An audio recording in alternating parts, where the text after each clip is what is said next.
السلام عليكم حبايبي، شلونكم؟ ايش اخباركم؟ ان شاء الله تكونوا بالف خير وانتم عم تشوفوا فيديو اليوم حبايبي رح نعمل مع بعض فروج بسماء. بس قبل ما نبدا حبايبي خلينا نذكر الله ونصلي على رسول الله. اللهم صل وسلم وبارك على سيدنا محمد وعلى اله وصحبه وسلم.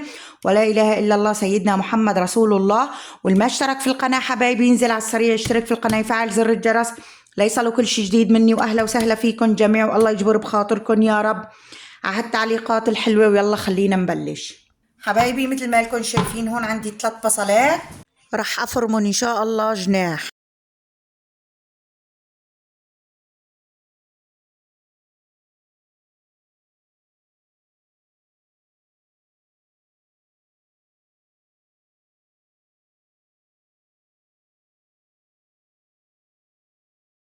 والتتبيلة حبايبي عندي معلقة طعام سماء، نص معلقة شاي ملح، نص معلقة شاي فلفل اسود، معلقة شاي هيل مطحون، ومعلقة 7 بهارات. هلا حبايبي رح افرفدهم كلهم واحركهم مع بعض. رح افرفدهم كلهم هيك افرفدهم مع بعض.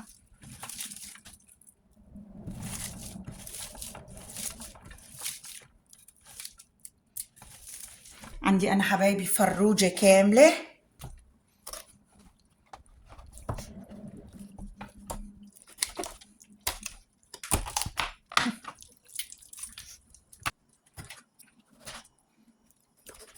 وهلا هون حبايبي رح احط لها نص كاسة زيت وعصير ليمونة كاملة، يعني ربع كاسة عصير. بسم الله الرحمن الرحيم. ورح ارجع اخربطهم حبايبي. بسم الله. انزل الفروج فوق. رح افرك الفروج بالبصل والتبلة اللي عملتها.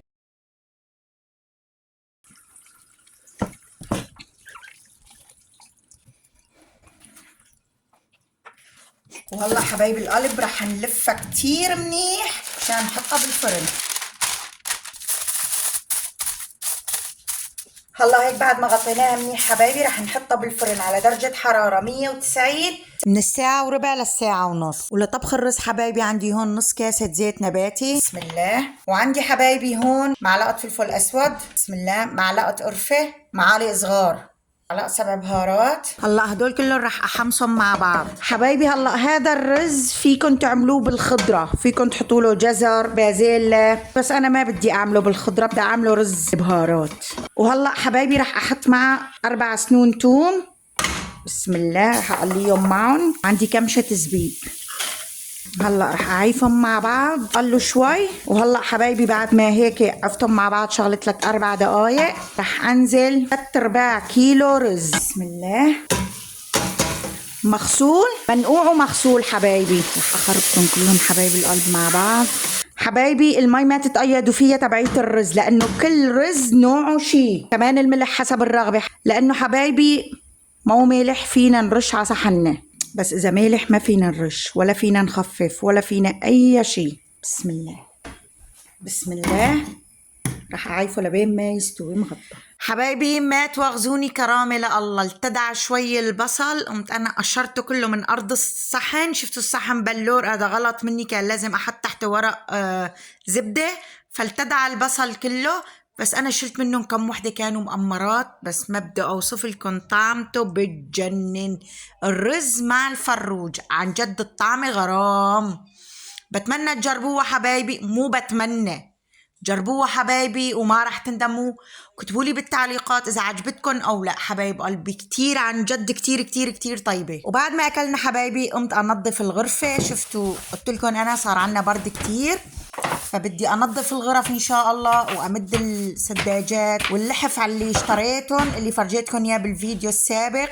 ما زبطوا معي ابدا، رجعتهم لانه طلعوا كتير كتير كتير رقاق، يعني طلعوا صيفيات، فهمانين علي؟ فما زبطوا معنا بما انه برد، ما زبطوا ابدا، رحت رجعتهم كلهم.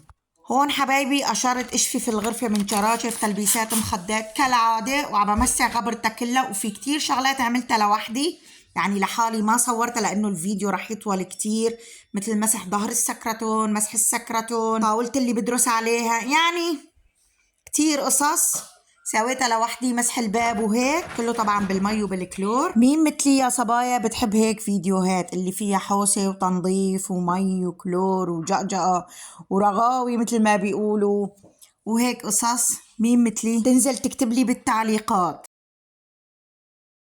حبايبي انا اخذت هدول اللحف، كل فكري انه بيدفوا شتويات فطلعوا رقاق، فانا رح ارجع اضبهم واروح ارجعه. وهلا رح امدله هذا على طاقه بلا تلبيسه وبلا شيء. رحت رجعت اللحف حبايبي، حتى الحافي انا رجعته لانه كمان الرقيق رحت رجعتهم. فلما رجعتهم قالوا لي ايش شو السبب؟ قلت لهم انه السبب طلعوا رقاق. فدورت على غير شيء حبايب قلبي لحف او شيء، ما لقيت شيء ناسبني فما جبت ابدا. ورحت اليوم كمان رجعت تلبيساتهم كلهم، ويعني خلص ما عاد بدي اياهم، رجعتهم كلهم وما بقى عندي يعني لا لحف ولا تلبيسات ولا اي شيء. ولنشوف ان شاء الله ايش الله بوفقنا بعدون.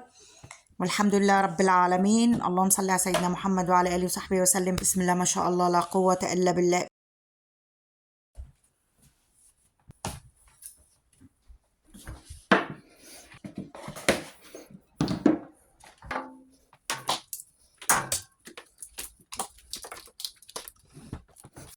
تخيلوا بتنظيف هاي الغرفة البخاخة انكسرت معي، والعلبة اللي حيطة فيها المحارم المعطرة انكسروا معي تنتين.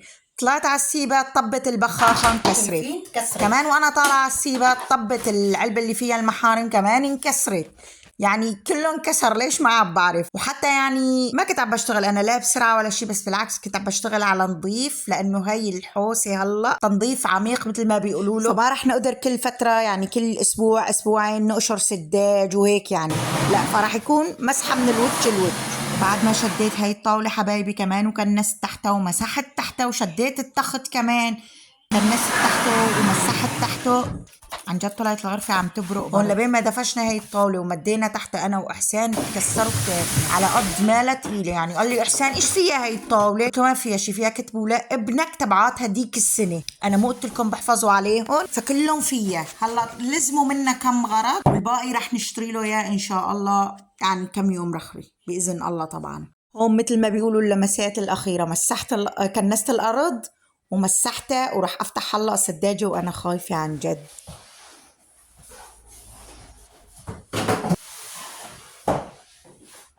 وهلا هون راح تشوفوا جبت هاي السجادة اللي جبتها من الإيكيا، عم بفتحها عم بقول له لإحسان، عم بقول له يا إن شاء الله تكون منيحة ما تكون مثل اللحف. يقول لي إحسان لا منيحة. أنا أقول له بس ما تكون كمان رقيقة. يقول لي لا منيحة، والحمد لله طلعت منيحة. يعني لو طالعة صغيرة أو طالعة رقيقة يعني بدي أروح كمان أرجع على التانية كنت، بس الحمد لله طلعت منيحة. ولهون حبايبي بكون وصلنا لنهاية هذا الفيديو. بتمنى روتيني اليوم يكون عجبكم وتجربوا طبختي وتكتبوا لي بالتعليقات إذا عجبتكم أو لا. شيروا الفيديو حبايبي لرفقاتكم لقرايبينكم لأكبر عدد ممكن. وصلوني حبايبي، الله يجبر بخاطركم يا رب. والما اشترك في القناة حبايبي ينزل على السريع يشترك في القناة يفعل زر الجرس ليصلوا كل شيء جديد مني. وأهلا وسهلا فيكم جميع والله يجبر بخاطركم يا رب. بسم الله ما شاء الله لا قوة إلا بالله. اللهم صل على سيدنا محمد وعلى آله وصحبه وسلم. والسلام عليكم ورحمة الله وبركاته، وإن شاء الله بشوفكم بفيديو جديد.